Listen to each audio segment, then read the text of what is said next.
going to be looking at some black comics and some black manga, and most of them are by creators that are like black writers, artists, mainly like cartoonists, because those are most of the people who I like pick up and check out for the most part.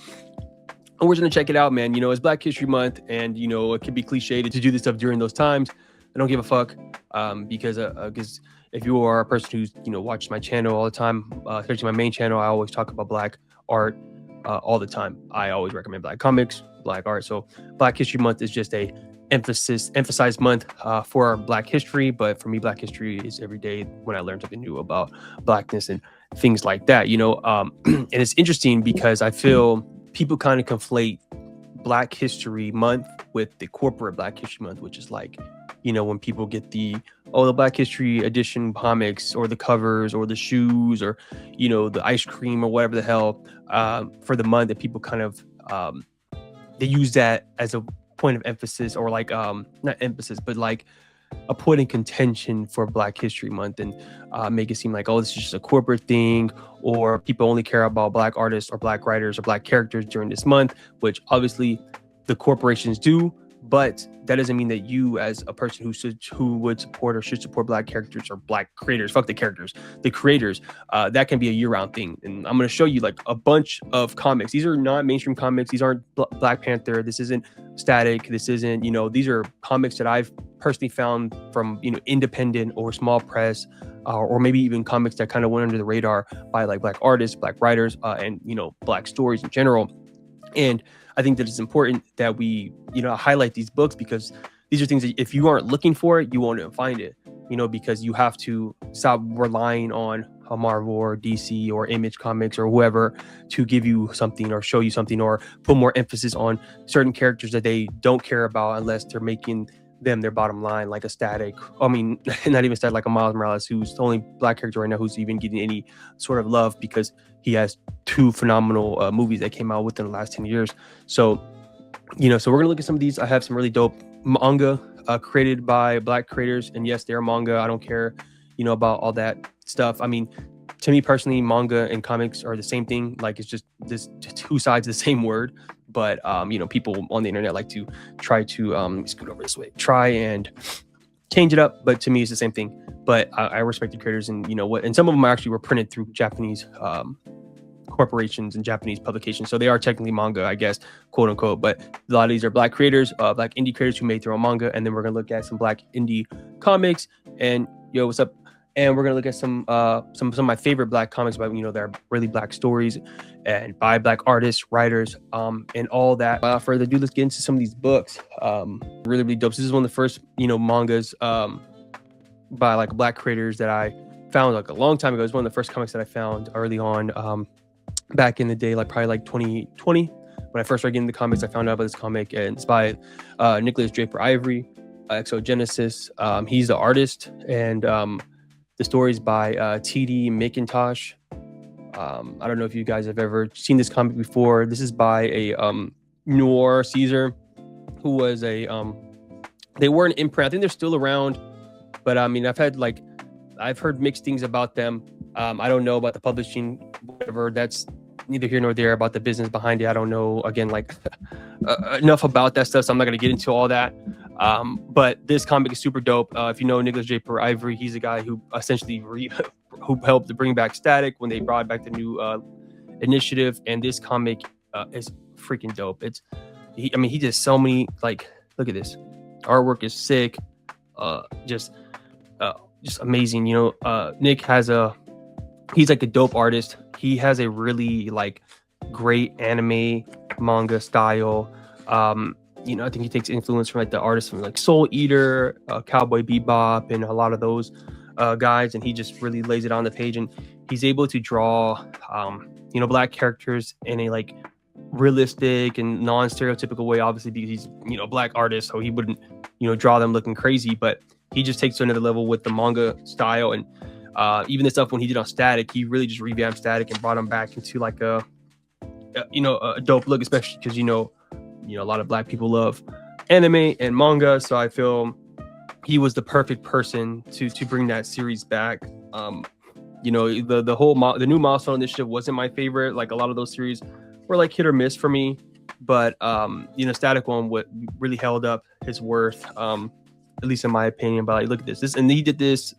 I don't remember when this came out. This is the last of this edition. They reprinted them in a different like format. They're the same size, but they're a little different. But I think this might have been shit when this came out. It says 2018. So, but they the New York Caesar reprinted a lot of their books. I don't know if they're going to continue on with this series or what the plans is for the company. I don't know, but I'm just glad I was able to get this, and I really thoroughly enjoyed it. XOGenasys. It was supposed to get an anime, all this. It had a lot of hype behind it. I don't know. Again, like I don't know about all the business stuff and what happened, but it is a fantastic read. If you can, go pick it up and check it out, man. There's like a lot of dope. Just like look at this page, man. Like really great art, pretty dope story, and you know, again, Nicholas J. Ivory is just one of those guys, man. One of those artists I wish would do more comics, but I think he's trying to lean more into like being a character designer or maybe work on anime and stuff like that,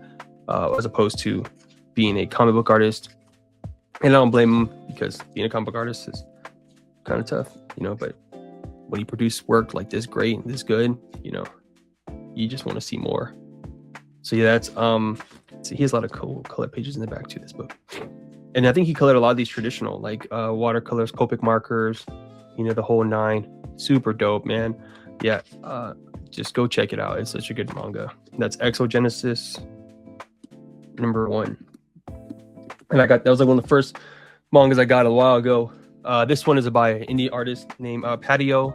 I think I just found him on Instagram a long time ago, and he has a couple cool manga, but this is his first like real full manga. He kind of has like a similar like, you know, like old school early 2000s anime kind of style.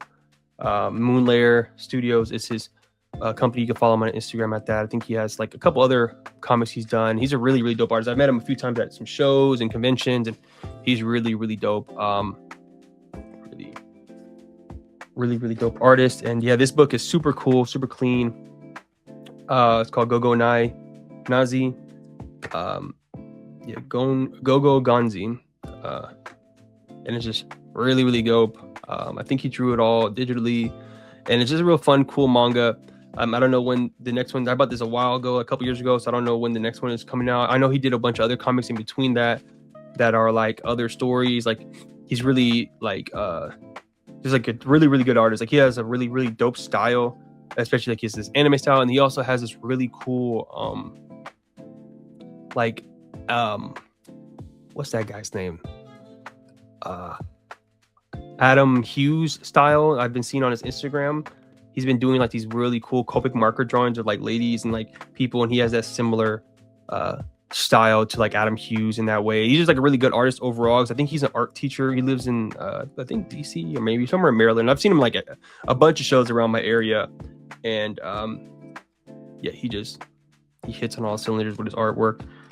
Yeah, he's really good, really clean. So go pick this up. I'm pretty sure he has a lot of these, you know, he has copies of this book on his Instagram. So that's Patio or Moonlayer Studios on Instagram. Go check him out. Super duper dope artist, creator, and he's a cool guy in general. The next one is Xan by Kishi World. Kishi World, again, I think I just followed him on Instagram a couple years ago when I first started this page, and I just loved his work. He's like a really, really dope manga artist. He's with him, and he has a collective called Manga Punk. And they do, I think if you go to mangapunk.com, you can read all these for free, but also they have like an anthology where you can read their books together, as well as like individual books, like all the books that have like full length, like a lot of chapters done, they have books in print. Keisha Road also did the colors on my Nobody's Safe. The first 4 pages of Nobody's Safe, he colored them for me. So, you know, it was just really super dope. Like one of the first like collabs I did as an artist. And yeah, he's a dope artist, man. He has a really good style. The story, Xan, is pretty cool. It's real interesting. It has like some Egyptian themes, and his artwork is really, really great. His color work is really good as well. So go check him out on Instagram.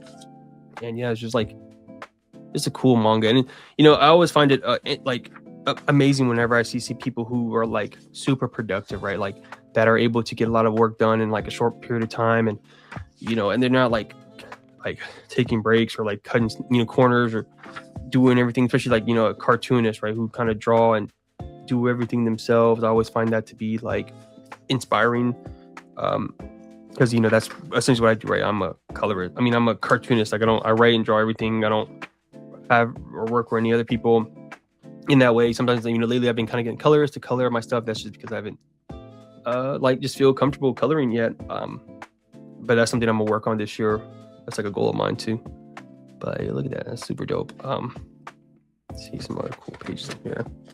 Just like, yeah, this is super dope, like really dope. I think he's been putting new chapters out lately on the, like I said, the Manga Punk website. Yeah, it's a really cool comic manga. Look at that, that's super cool. He's like this like kind of chibi style, super fun, really dope. And he has a lot of cool like just drawings on Instagram as well, like of a lot of these pages and all that stuff. It's just super cool to check out and see. And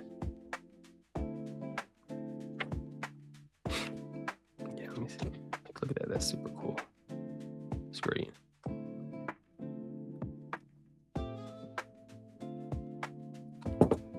And I love how like all the characters are like these super like, he does a good job also of like, giving, making his characters black and still having that anime manga feel to his characters. Yeah, it's really, really good, man. These pages are super dope.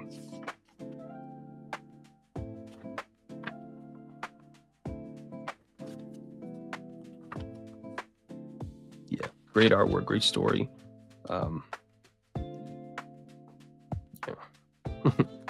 All right, the next one we're going to look at, I like that back cover too, that's super dope, is by a cartoonist, he's a comic YouTuber, or he doesn't really post anymore, but DD Mark. He was like a guy who I pretty much found early on as well, back into comics. He's a YouTube channel that I found, and he's pretty fairly popular. I think he has at least like 60, maybe 80K on YouTube. He's to post a lot, and he was also really, really productive, right?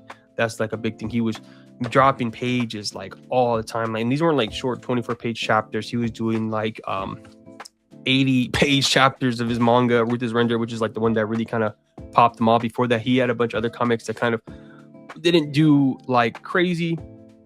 But then, him like making his YouTube page and then blowing up from his YouTube page to like translate to this comic, because he posted this on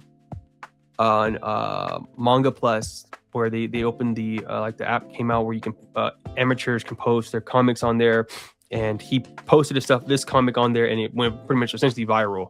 I'm pretty sure he still has one of the most popular comics on that website, especially for those first couple years. First like year, he was probably the most popular person on there. Like, he was getting like millions of hits on his chapters and all that stuff. And then he ended up getting a deal with Dark Horse. That's what this book is published through.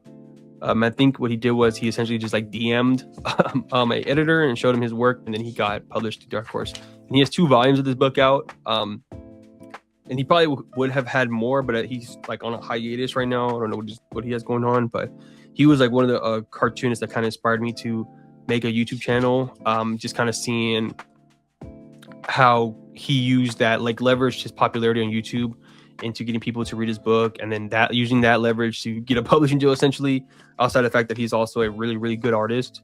And you kind of saw in real time his art get better and better. He's also been published through like Viz Media and stuff. So he really like was able to live that manga, like streamed a lot of these like mangaka YouTubers, right, that will like post about stuff, and he was able to actually get that done, like get published by a real manga publication, right, which is Viz Media, and get published through Dark Horse, and really become an actual pro, right? And we saw that kind of in real time, which was like pretty crazy to see on a person who's essentially was like a YouTuber to an extent, right? And yeah, it was just super cool. And again, I don't know, he hasn't posted nothing in a while, so we'll see if he ever makes a return. I'm sure he's still making comics and stuff, but he kind of, yeah, I don't know. But yeah, he was really that guy in that space, especially like in like again like the indie manga space.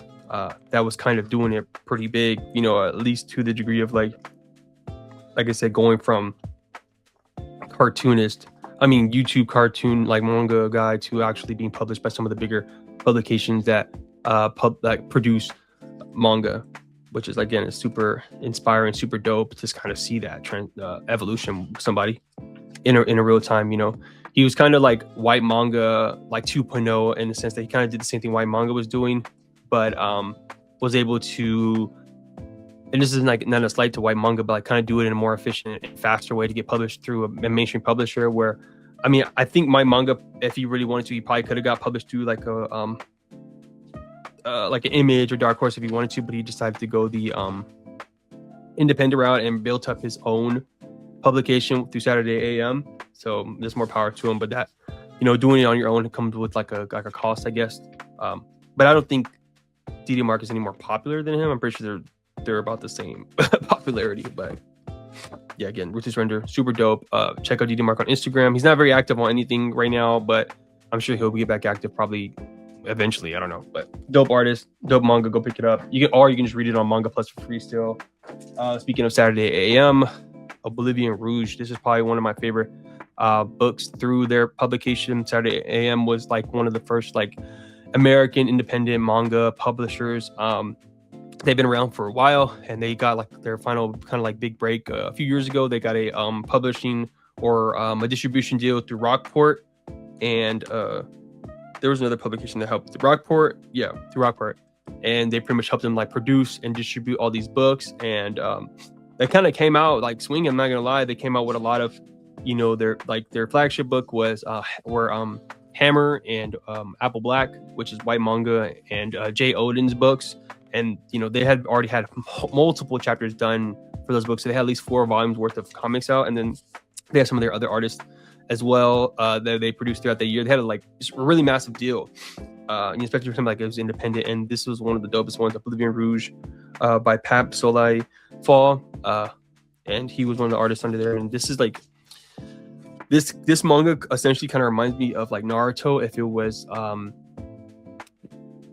you know, from Africa, essentially. Like Pap Soleil is from the Senegal, so he, you know, he kind of actually, you know, wrote his story through his own lens, but it kind of gives me Naruto vibes, where it goes from like, you know, we saw the story about this disease, they come and get these kids, and these people, these kids are used to become like child soldiers essentially, and they go through this training arc and all this other stuff. But it has such great art, and they emphasize on this green on there. I don't know if you can see that on that page, but like it's a lot of like green. It's like this one color is like green and like a purple. Like the purple is this disease, and the green is like this the powers. And yeah, and it's just like, super dope. A really really dope manga, really great, you know, artwork. The pacing is really good. It kind of goes really quick to where it's like, all right, we kind of get the what's going on, and then we jump straight to like a tournament arc, and it's really crazy. But like, look at this, like this is super crazy. And look at that page. And it's just like, you know, one of my favorites manga that they produced through Saturday AM. They have a lot of cool high quality you know, comics, I mean, and manga, right? This one, like, I really like the story, I really like the artwork, and it was definitely one of the ones that really stood out to me. Hopefully we can get some more volumes out in the near future. It's been a while. He has 2 volumes of this out, and I think he's just kind of, you know, I don't know, but definitely one of my favorites. Look at this, it's so cool. Like, I love like the like minimal color schemes that they do put into this book. Like they use red, greens, and like this like weird off purple color. So I have a bookmark now. But like, yeah, like pages like this. And then like it goes from like we meet the main character to like this crazy ensemble of characters, and just like a lot of just, you know, again like these real Naruto kind of vibes. That's essentially kind of what it reminds me of. And it's super dope, really cool. Highly recommend it. Saturday. I think you can pick it up through Amazon. Hey, look at that. Just fucking smash that guy's face into the wall. Super cool. Highly recommend picking it up. Like, I love this panel. It's like one of my favorite panels in the whole book.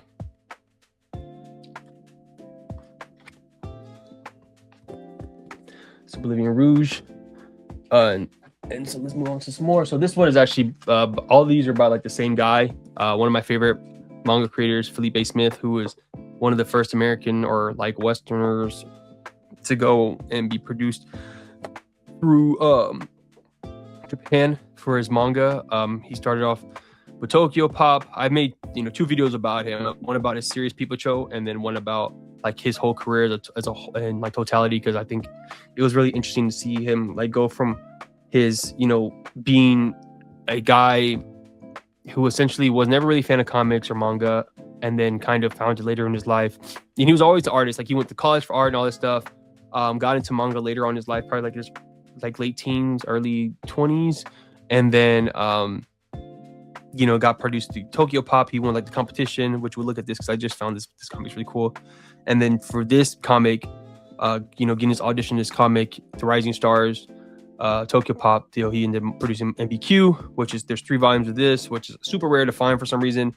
Like, volume 1 and 3 are pretty like relatively easy to find, but volume 2 is like super hard to find for some reason. And then PeepoChoo, which he actually went to Japan, like he learned Japanese, went to Japan and produced this in Japan. And this is a super dope manga. Again, like, I have a whole video about PeepoChoo. It's one of my more popular videos on the channel. It's a really, really good manga, kind of like an Adult Swim meets like Japanese manga stuff. So, and the thing about Felipe Smith is really cool is that most of his manga are like really slice of life, like very like eccentric kind of like slice of life stuff, things about like his time. Like this comic is about his trying to get his manga published and how hard it was, and how like that whole ordeal and how pissed off he was. This specific short story is about how pissed off he was at his editor for kind of fucking with his time, and promising him he was going to get produced and published, and then ended up like last minute after he was already done drawing the comic,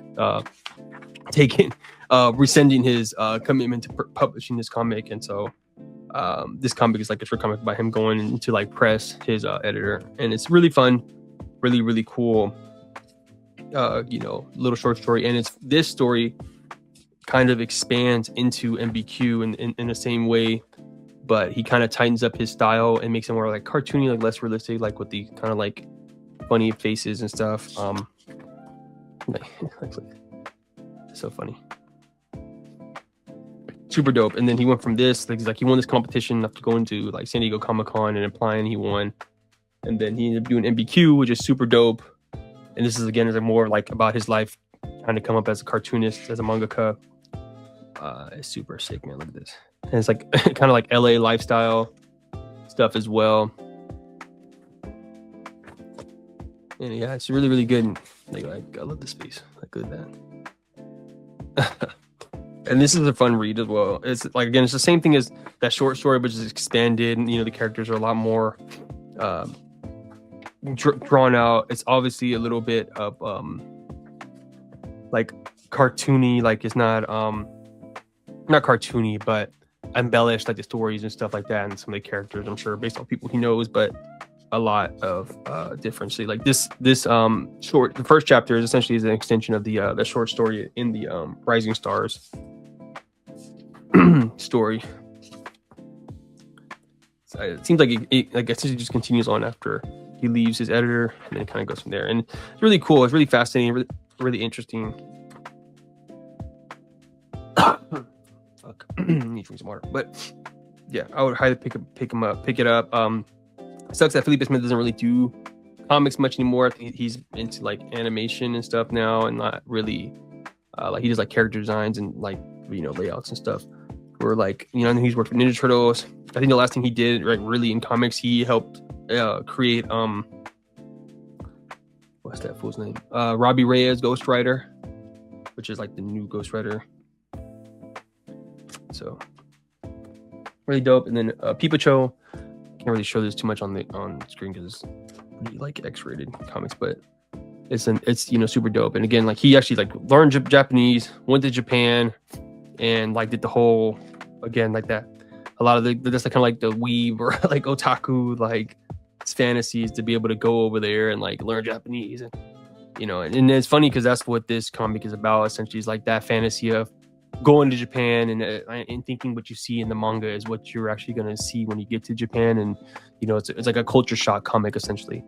And it's it's really, really well thought out, I think, and a good message behind that idea of like appropriating cultures through the mass media, but not actually taking the time to care about that culture and actually learn the real nuances and all that. So yeah, so that's all the manga that I got that's produced by Black creators. So now we're gonna move on to my comics pile.